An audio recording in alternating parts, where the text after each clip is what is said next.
The views and opinions expressed in this podcast do not necessarily reflect the views or positions of Acuma, its board of directors, its management staff, or its members. The podcast discussion presented is conversational in nature and for general information only.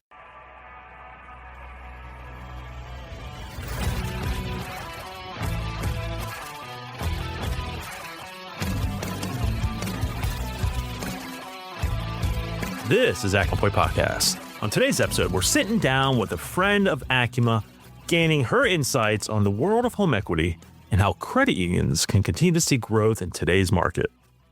Before we get to our episode, just a quick word from our sponsor. Optimal Blue is the modern, proven engine behind credit union mortgage lending. As the only end-to-end capital markets platform bridging primary and secondary mortgage markets, we help credit unions operate efficiently and foster lasting member relationships on every loan. Our cloud-native, API-first platform is powered by automation, generative AI, and real-time data. With over 20 years of experience and leading market share, we deliver measurable ROI through pricing accuracy, margin protection, and seamless connectivity. Trusted by credit unions nationwide, Optimal Blue empowers smarter lending decisions so credit unions can serve members in any market. Learn more at optimalblue.com. Ladies and gentlemen, boys and girls, hello and welcome to Acuma's On Point Podcast. I'm your host, Peter Benjamin. Today's episode is the second of our new format where we will discuss real-world issues impacting credit unions right now. Don't worry, we will continue to have the conversations with people making a positive impact in our industry as always, but we'll also still have a little fun along the way. So, as I mentioned, today I am joined by Andria Lightfoot, VP of Client Services with FirstClose. Andria, my dear friend. How are you today? I am feeling fantastic after that warm intro. Can I get you to intro me everywhere I walk into a room? That was great. 100%. I'm going to do that. I'll just follow you around and just be that intro person for you. Love it. All right. So, Andrew, I'm really excited about this. And I'm happy to kind of share with the world who you are. I've said this to you a couple times in emails, in person, and right before we start recording. You're one of my favorite people, one of the funniest people in the industry, most caring people in the industry as well. But aside from all that, you're absolutely brilliant. So I couldn't be more thrilled to sit down with you, have this discussion on the home equity space, and I like how you are going to be the perfect expert for this because you and I have worked together in the past, in the IMB space. But you have a strong technology background. You also have a lending background. You were, VP of Ops with George Mason Mortgage and IMB world, but then you start transitioning over to technology, which was, I think, ultimately your true passion. And here you are at FirstClose. So I'm excited to hear your take and what you're seeing out there in the market with regards to home equity. It's going to be an exciting conversation. Now, before we get to it, as always, gotta take a sidestep. Bring Justin into the conversation. Justin, the Hawk. How are you doing today? And please tell us, what is the latest and greatest happening over at Acuma? I'm good, Peter. How are you? I'm okay. I'm okay. Okay. Well, that sucks. Like, okay. Dude, Let's say I'm fine. I'm just tired. I had to get that extra cup of coffee today on top of the pre-workout. So it's like I'm trying like that. That's a lot of caffeine right there. I know, and I still feel like I could go to sleep right now. I mean, I know this is audio only, but you see the bags underneath my eyes? It's like I didn't sleep at all this week. Yeah, as everybody can see those right now. Yep, that's what it is. Audio and seeing bags. There we go. All right. Well, over here at Acuma, we are just a couple weeks away from heading to our first event of the year, our Viewpoint Regional Summit, which will be in Dallas, Texas. It's going to be held on March 24th and 25th. Yeehaw. Yep. Okay. There's still time to register. If you are close, head on out to see us. we can't wait to see y'all. That's better. Thank you very much. You see what I did there? Nice one. I love it. Good. But yeah, it's like we'll be there like a duck on a June bug. Yeah. All right. Come on, man. No, I had a friend that used to say, you'd ask him a question, he'd be like, does a one-legged duck swim in a circle? And you'd be like, what? Mm-hmm. So yeah, it's as a one-legged duck swims in a circle, you need to come see us in Dallas. That's right. After that, we're going to be heading to St. Louis, Missouri for our next Viewpoint Regional Summit. That's going to be April 14th and 15th. And then lastly, for the Summit Series in Baltimore, Maryland, April 28th and 29th. You do not want to miss these events. They are free for credit union and QSO members. So what are you waiting on? All right. Maybe the summits aren't your fancy. Don't worry. Registration for our Focal Point workshops is open. We're going to be heading to the amazing San Diego, California, May 12th and 13th. So 2 days of learning and networking. And again, you don't want to miss these. Come on. They're awesome. And plus you get to see what Peter has in store this year. Our next network meeting is next week on March 10th with the underwriting networking crew. So if you're looking for other networks, don't worry. We have more coming in Q2. Just stay tuned. For all these great events and more, head over to the Acuma website for more information and to get registered. Awesome. Thank you very much. Thank you. All right. Andrea. So, like I said, I've known you a long time. We've worked together. We were part of, that the Island of Misfit Toys when we were together at a certain IMB. And so, it was always fun, getting to know you and gaining your perspective. And,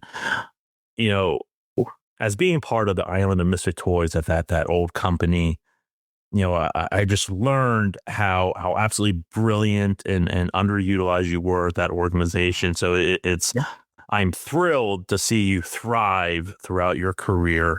Now, I've kind of painted the picture of who you are. I'm probably inflating your ego a little bit.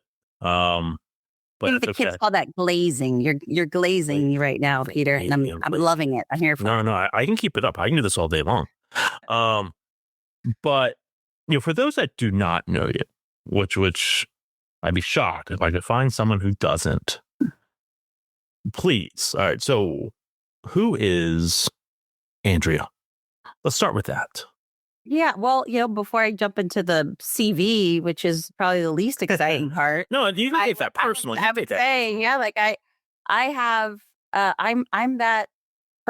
the poster child for mortgage banking. I did not write on my, kindergarten dream board, when I grow up, I want to implement technology for mortgage banks and your diary. I want to be in exactly. But honestly, as many of us do, I had family in the business. I had a great mentor right out of high school and college who took me under her wing.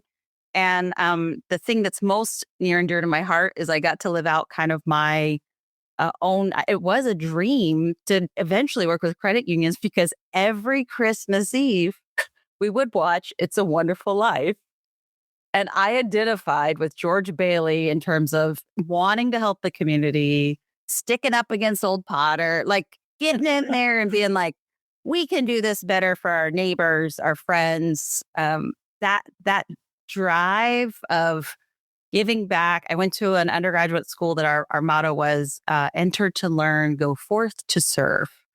And I think that kind of sums up not only as type of mother I am, I've got 2 beautiful boys, been married for over 25 years, but also just my career. Like I love technology because it's the one great differentiator in how each of us approaches our day.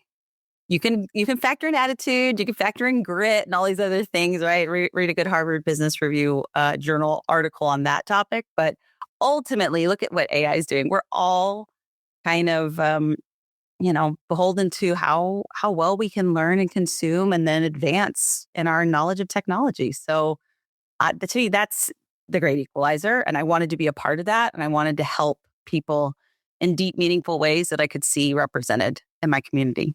No, I love that. You mentioned your undergrad.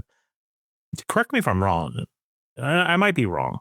I think I remember someone telling me you were also an attorney, or you were going to school for? I wish. No, my husband's the attorney, and he's the attorney, and he is a mortgage banking corporate law is what he started in. So for the first half of both of our careers, the dinner time conversation was a lot of TRID, a lot of regulation, a lot of arguing over was this acceptable for ECOA purposes. So anytime I get on the phone with a chief risk officer or head of compliance, I've had the benefit when I was at United Bank under their subsidiary, George Mason Mortgage, to sit through many, many audits. So I empathize deeply with that risk context of everything that we're doing.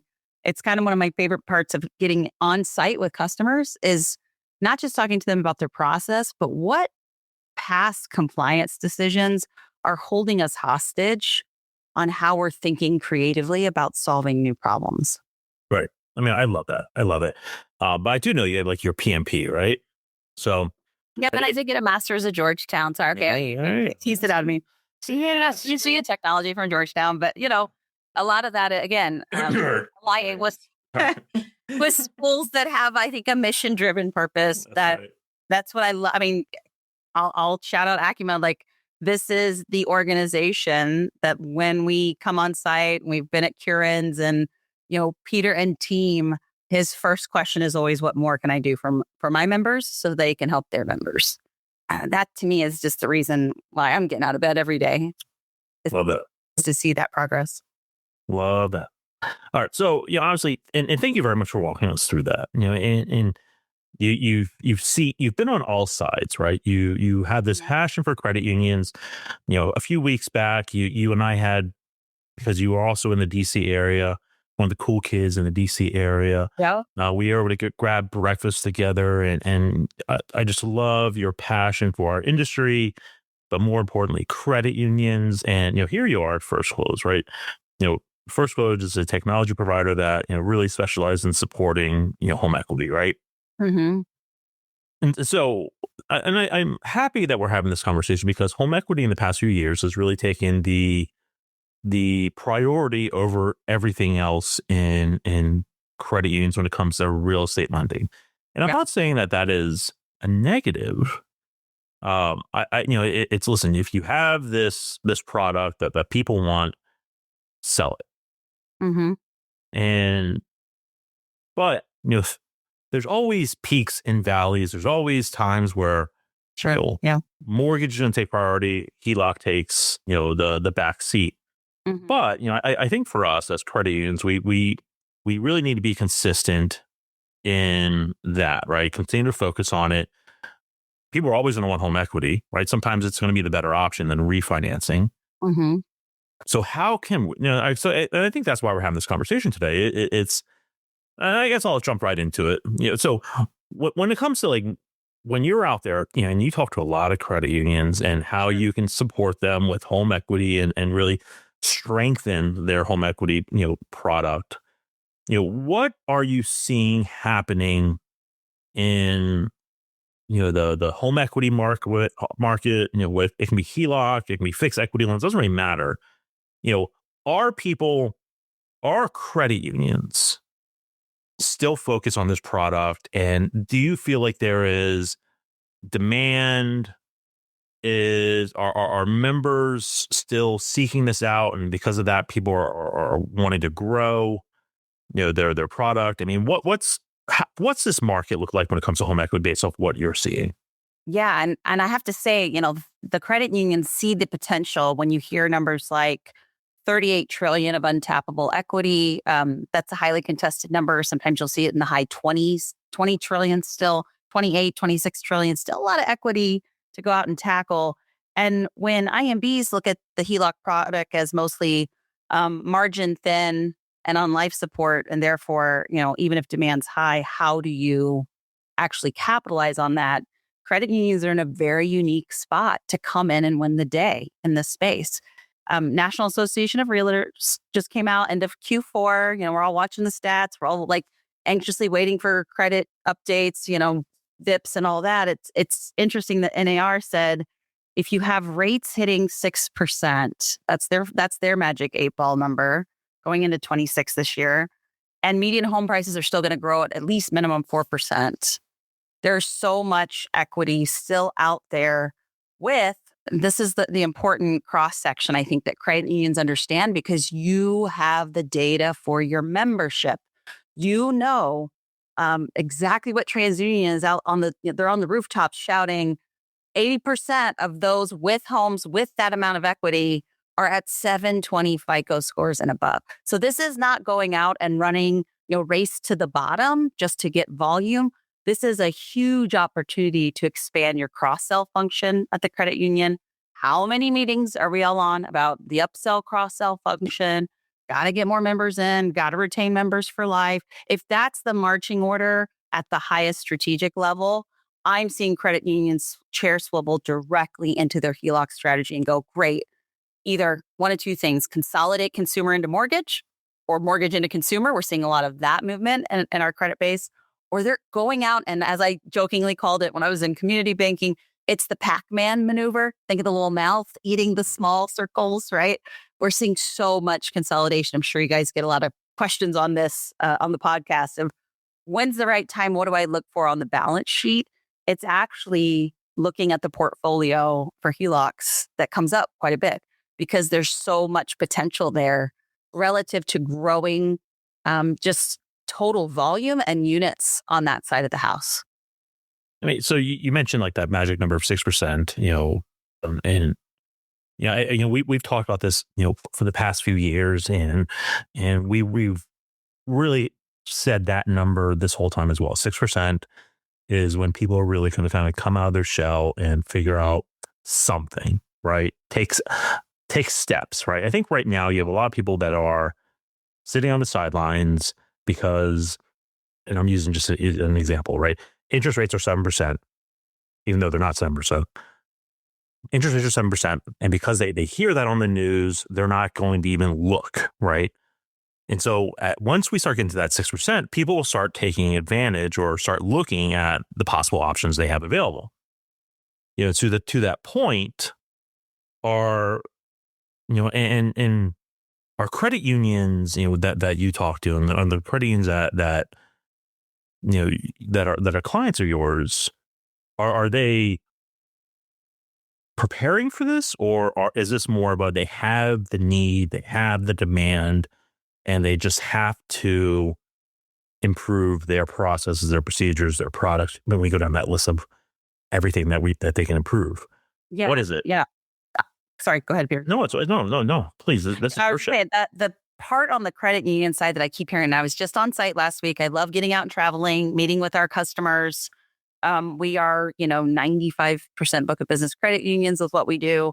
And because we're trying to be we're the authority in home equity, this is all I talk about, right? So I get pretty jazzed when I hear a CLO, come in over lunch and say, either I have so much business, I've got to think about the way I'm processing these files and the technology piece, or a new CLO that was brought in through M&A or other means that was given the marching orders, now go grow volume by 2x.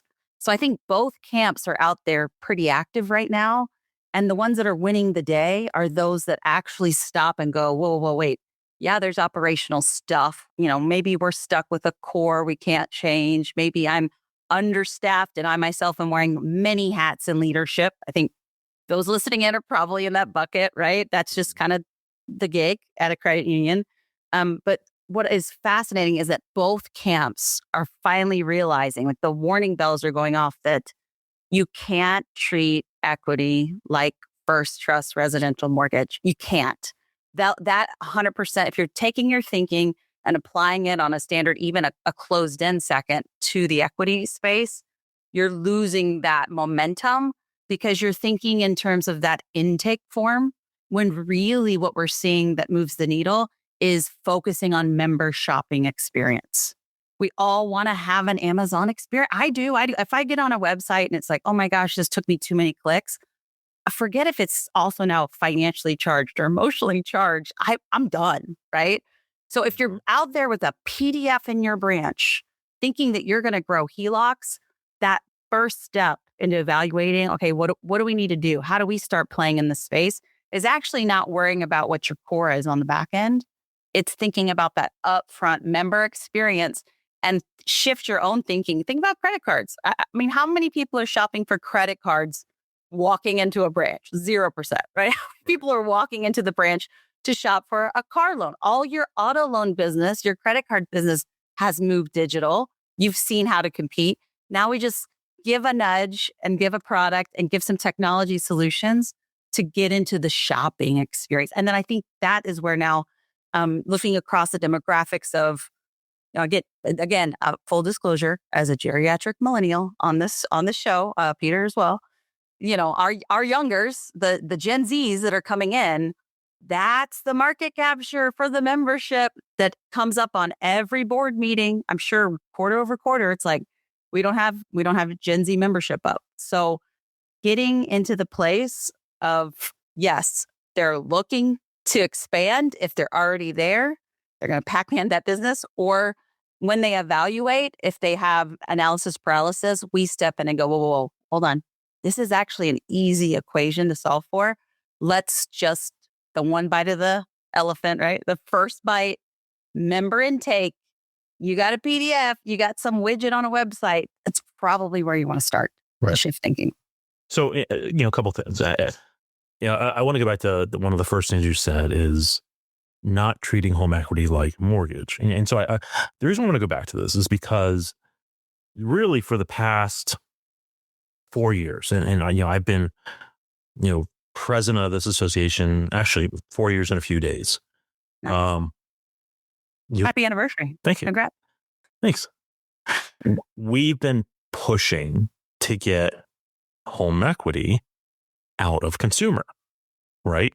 Mm-hmm. Because a lot of credit unions have home equity processing, home equity lending within their consumer lending divisions. Yep.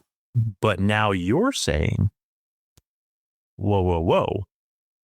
It now needs to be its own separate animal. Mm-hmm. You need to treat it like its own separate animal, and almost have to the point where you have home equity specialists, that solely focus on that experience, because it is becoming a product because of everything that happened post-COVID, with 3% paper and everyone just wanting home equities and not refinancing. It's now becoming that product that requires it.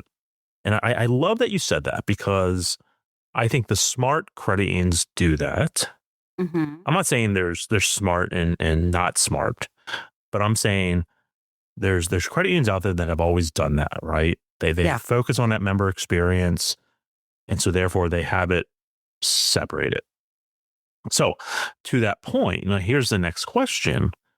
If there was like one or two actionable strategies credit unions can use to grow their home equity volume, I like where you were going with separate it out, right? Great specialist. And you can consider that one of the actionable strategies. Are there what else can a credit union do to really grow this platform? Because it is an important platform. Yeah, absolutely. That upfront shopping experience that I mentioned is step one. I was talking to a credit union last week that, is processing maybe like 10 loans a month, and they want to get to 50. And that's no small feat. I want to also acknowledge that we're not just talking about the big boys, the big guns, in reference to growth. We've seen material growth. Sharon View Credit, which is a customer of ours, did a case study, doubled volume, talking like, 35 to 70 million. Those are still impactful numbers on a balance sheet by the end of the year, right? And then at the same time, the need for speed. So you've got to decrease your closing time, because that's going to actually help with member experience. So the upfront intake process, let's talk about that for a second. What can I do to change that? Well, step one, do you know it?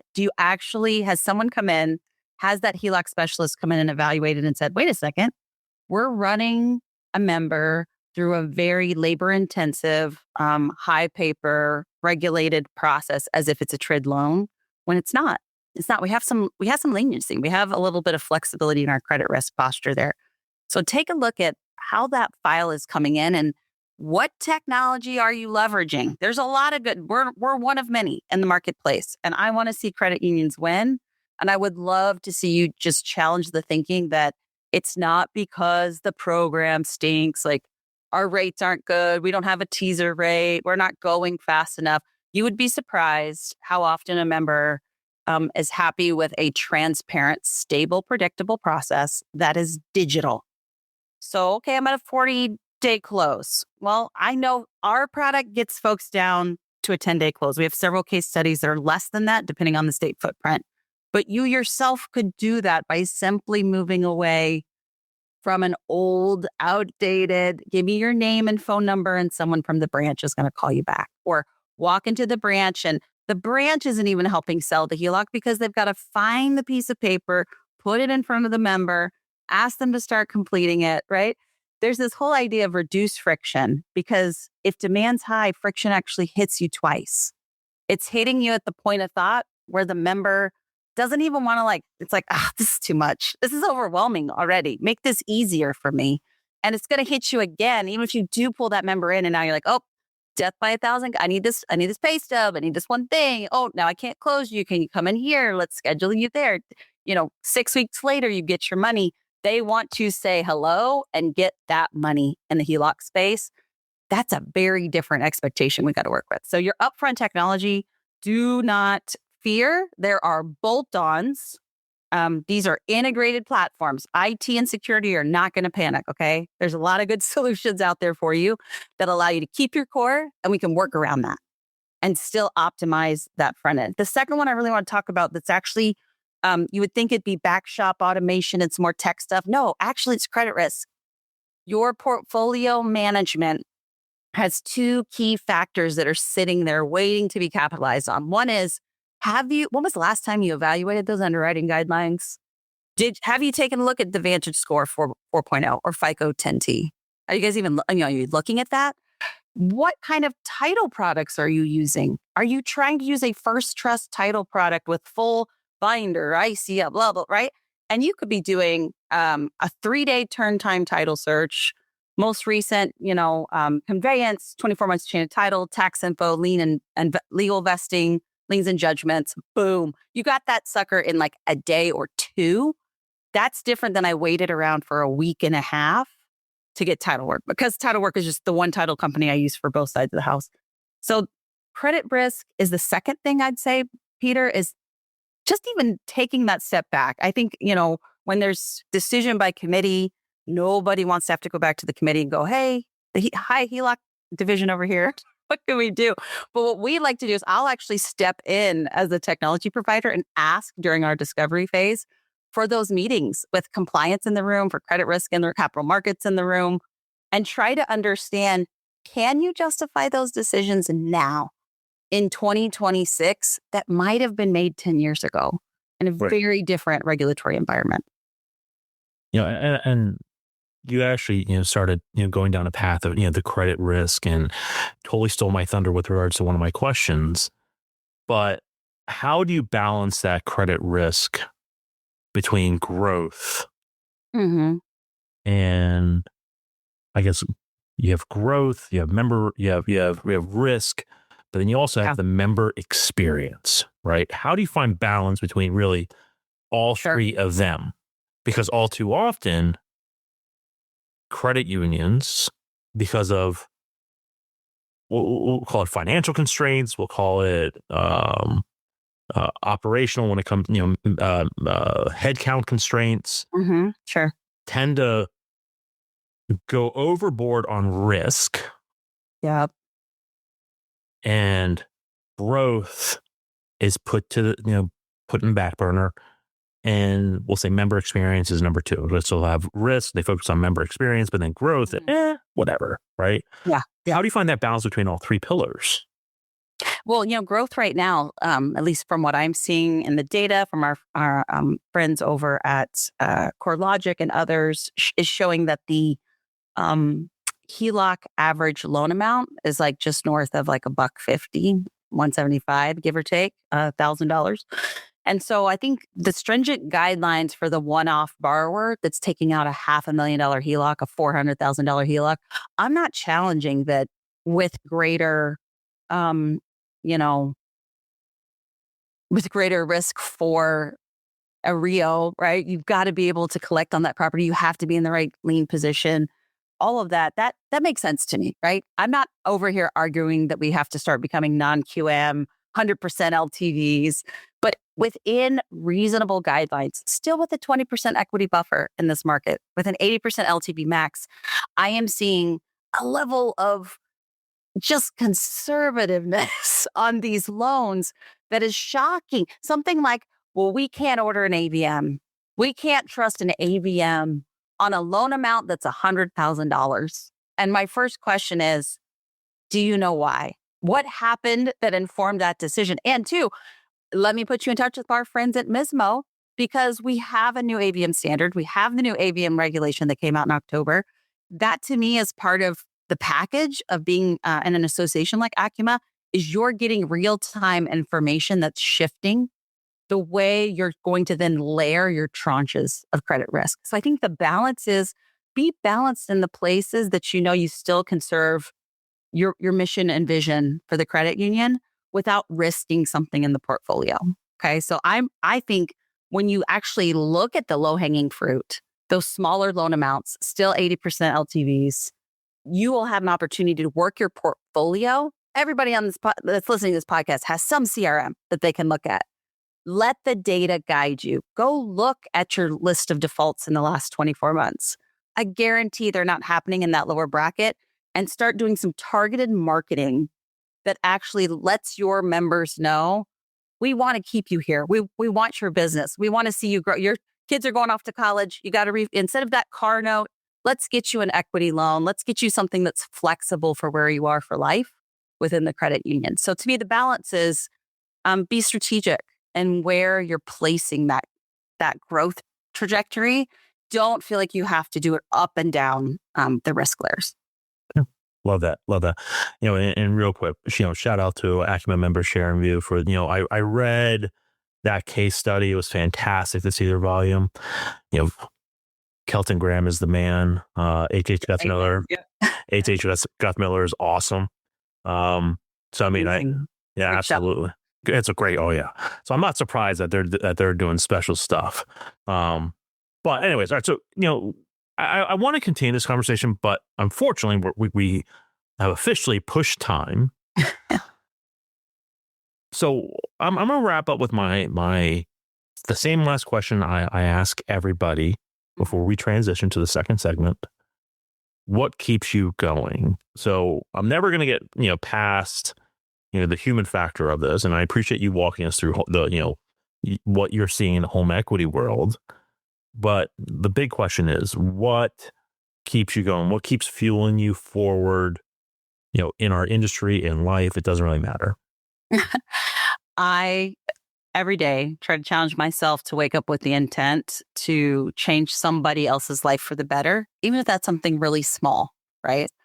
And I was in a room with some processors and underwriters a couple weeks back on site. We were showing them a solution. The joy on their face as they were feeding back to me the material changes of how they will show up to their job differently and how they will perform their job every day. To me, there's nothing better in this world than being able to put your head on the pillow every night and go, man, I made even some small difference in the life of another person. And the rippling effect, the butterfly effect of that, especially in the credit union space. I deeply empathize with those that have been at that credit union 20, 30, sometimes 40 years. I was in a room at one credit union. We had almost 200 years of experience at the credit union at the table talking to us about their processes. So if I can make their job a little bit easier, man, there's genuinely nothing better. And then just, carrying that into any place in your personal life. I think if you can show up in that way, even the hard days seem a little bit easier. Love that. All right, Andrew. It's now time to transition to the second segment of the pod. And this is sometimes where we, play Jeopardy, we do dad jokes, but today we're going to play the new game. It's not really a game but we're going to just have, play a game of wrong answers only. So bear with me while I share my screen. And so there is no game, there is no winner in this. It's just funny answers only. Okay. So on your screen, I found this interesting website called WordWall. I haven't pushed start yet, but so I'm trying to paint a picture for everyone and that's listening. So in front of Justin and Andrea, there's like this little wheel that has random things. Okay. And so when I push start, the wheel's going to spin and it's going to land on, it's not so much a word, but a phrase or a question. And of course, the goal is shoot out the wrong answers only. Okay. So funnier the better. And we'll go from there. No winners. It's almost like dad jokes. Okay. So Love it. Love it. We're both giving the wrong answer at the same time. That would be, yeah. So first, Blurt it out. Let's do it. Just blurt it out. Just blurt it out. Okay, Justin, let's go. All right. You ready? So here we go. I'm going to spin it. Allow me to read it and then blurt it out. You ready? All right. Here we go. Spinning. What do you usually do in the bathroom? Come on, Andrew, you're not supposed to last. You're supposed to answer the question. I could lose my job for what first came to my mind. Shoveling snow. This is my new. So there you go. Oh, that's a good one. I don't know. Drive to work. Drive to work. Come on, it gotta be faster. Okay, go. Okay. All right, here we go. All right, here we go. Spinning. And we landed on, how do you make a cake? How do you make a cake? As fast as possible and using non-edible ingredients. I was going to say as fast as you can. All right, spinning. Make a cake in that concrete mixer. That's right. Where do you sleep? At my desk. Outside. At your desk. All right, spinning. What 3 products do you use to keep yourself clean? Dirt, soda, and orange juice. Fantastic. I have no notes. A+, Justin. No notes. Okay, there you go. Spinning. How do you correctly drink water? Vibes only. Vibes only. That's what the experts say. Yeah, with your pinky in. The only correct way. Wait, pinky in or pinky up? Pinky in. Pinky, like with your, like you're gonna drink a glass of water with your pinky in the water. Ask Justin to model that next time you see him at a conference. I can't even figure out. You would have to hold that cup really weird. To kind of Two-handed cup. Two-handed cup. Okay, spinning. What does this picture show? Peter playing chess. What? It's so for the viewer, for the listeners, it's a monkey at a desk, chimpanzee. I should be accurate. Yeah, it's definitely a chimpanzee, and it looks as though it has like one of those little or something. like those old clear to close stamps. Perfect. And it's like stamping a piece of paper, which is the most random picture. But anyways, cool. Processing from 1987. That's pretty much it. That's the right answer. Sorry. All right, spinning. Where do you do your laundry? In the riverbank. Middle of the street. Riverbank, Justin? Yeah, riverbank. People actually used to do. Accurate. If you're seriously, people actually used to do that. I mean, you're supposed to say like. We don't do it now. Airplanes. So technically it would be, okay, airplanes. There you go. I only do my laundry if I'm on an airplane. Airplanes There only. you go. There you go. All right, last one. Here we go, spinning. What do you wear to school? What do we wear to school? My clown uniform. That's what I wear to school. Clown. From clown college. That's for another podcast, another time. But I definitely I have would. no idea. I got a 5 stars. Could you actually wear a clown costume to school? Did you really go to clown school? No. I would actually listen. You said wrong answers only. I'm. And by the way, when you said that's for another podcast, I almost went down that path of wait a second. She's done a lot of stuff and she has like Like, she loves learning. I could see you, showing up to someone's like a business development meeting, like doing some type of like clown magic trip. There's been some Siegfried and Roy energy at some presentations. We're talking full white sequins jumpsuits and Bengal tigers. Just saying. That's again for another podcast, another time. FirstClose famously known for bringing a cheetah to a Meridian Link conference. That's one of our great. I know. Again, for another time. And that's it, guys and gals. That's it for all wrong answers. I think that girl's taught us trying to bring a horse. I know. Seriously. Andrea. Thank you. Thank you for the good laughs. That was awesome. Well, Andrea, thank you so much for joining us on today's podcast. Really enjoyed our conversation as always. I want to thank you from the bottom of my heart for being such one amazing person, but advocate and supporter of the credit union world. I'm hoping the people who listen to this episode heard it in your voice, how caring and compassionate you are about seeing credit unions be successful. So thank you very much. Love it. Thanks for having me. Of course. And Justin, as always, thank you. Absolutely. It is my pleasure. And to close out, thank you again to Optimal Blue for sponsoring today's episode.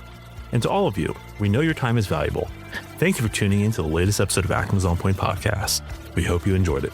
Until next time, be well, my friends. Thanks for listening. We'll see you next time at the Acuma On Point podcast. If not already, be sure to subscribe and give us a 5-star rating. For more great episodes and information, be sure to visit us online at acuma.org. And to get the latest updates, head over to our LinkedIn page.